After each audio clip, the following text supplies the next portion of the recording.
আচ্ছা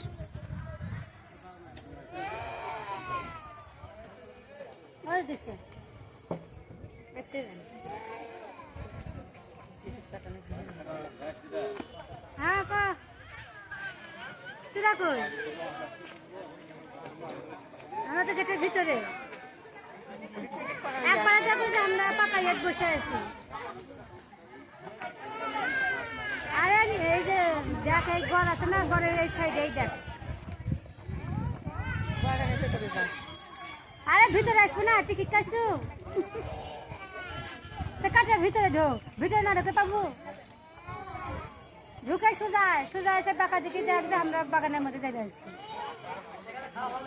আচ্ছা